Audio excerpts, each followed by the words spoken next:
Pernah kebayang nggak gimana kalau sejarah itu dibaca bukan cuma untuk melihat ke belakang, tapi juga untuk meramal masa depan?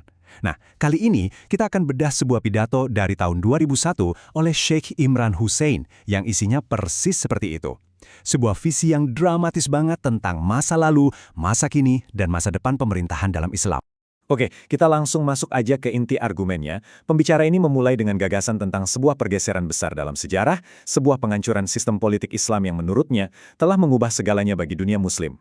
Nah, supaya kita benar-benar paham alur pikirannya, kita harus mulai dari dasarnya dulu, visinya tentang negara yang ideal.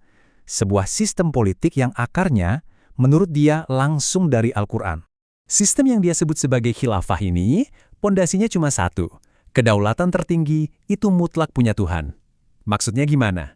Ya, simpelnya, dalam sistem ini, nggak akan pernah ada hukum buatan manusia yang bisa ngebolehin sesuatu yang sudah Tuhan bilang haram. Oke, kalau itu sistem idealnya, terus apa yang terjadi sama sistem ini? Menurut pembicara ini, sistem yang udah bertahan berabad-abad ini nggak runtuh begitu aja. Dia berpendapat kalau sistem ini sengaja dihancurkan di tahun 1924 untuk diganti dengan sesuatu yang sama sekali berbeda. Dia nunjuk tahun 1924 ini sebagai titik nolnya. Ini bukan cuma soal ganti kekuasaannya. Menurut dia, ini adalah momen di mana seluruh fondasi tatanan politik yang dasarnya kedaulatan Tuhan itu dihapus total dari panggung dunia. Nah, disinilah argumennya jadi makin tajam. Coba perhatikan gimana dia ngegambarin sistem penggantinya. Negara bangsa sekuler modern itu bukan cuma beda, tapi benar-benar kebalikannya. Kedaulatan itu pindah tangan, dari yang tadinya di tangan Tuhan, sekarang jadi di tangan negara. Dan untuk menunjukkan betapa seriusnya kritik ini dari sisi teologi, dia pakai istilah yang berat banget, syirik. Jadi ini bukan lagi kritik politik biasa, dia mengkategorikan struktur negara modern sebagai bentuk dosa paling besar dalam Islam. Untuk nguatin argumennya, dia ngutip sebuah hadis. Intinya gini, tindakan menghalalkan sesuatu yang Tuhan sudah haramkan, itu sama aja kayak menyembah si pembuat hukum itu sendiri.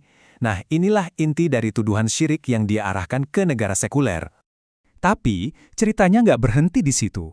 Menurut pembicara ini, kondisi sekarang bukanlah akhir dari segalanya. Dia berpendapat kalau runtuhnya khilafah dan munculnya negara sekuler itu cuma satu babak dalam sebuah kisah yang jauh lebih besar. Sebuah kisah yang ujungnya sudah dinubuatkan. Dia kemudian menyajikan sebuah lini masa akhir zaman yang spesifik banget. Dimulai dari jatuhnya khilafah tahun 1924, terus lanjut ke peristiwa-peristiwa terkini di Tanah Suci yang menurutnya adalah syarat yang harus terjadi, lalu menuju kembalinya Isa atau Yesus, dan puncaknya, pemulihan khilafah itu sendiri.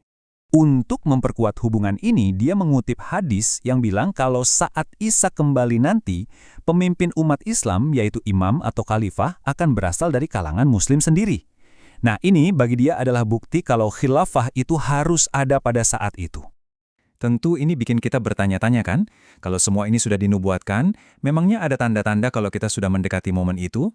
Nah, pembicara ini kemudian ngebahas hal itu secara spesifik. Jawabannya, menurut dia, ada di satu tanda yang sangat spesifik dan dramatis yang diambil langsung dari nubuat dalam Islam. Dari semua tanda yang mungkin ada, dia memilih untuk fokus pada nubuat yang cukup kontroversial ini, tentang batu yang berbicara.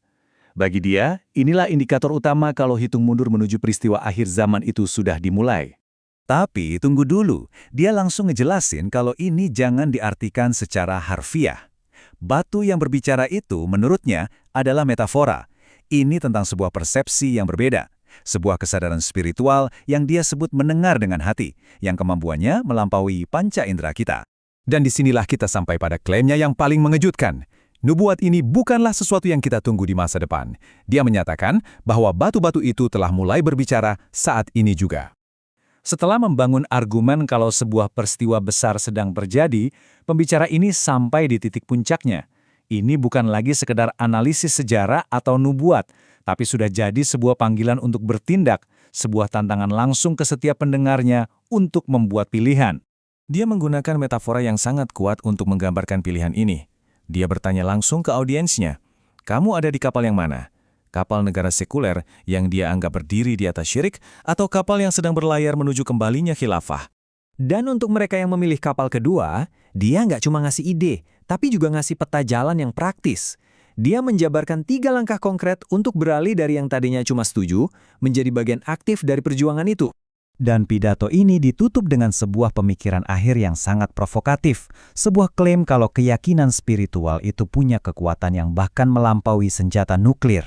Dari runtuhnya sebuah tatanan dunia sampai seruan untuk membangunnya kembali, kira-kira begitulah kerangka argumen yang disajikan dalam pidato di tahun 2001 itu.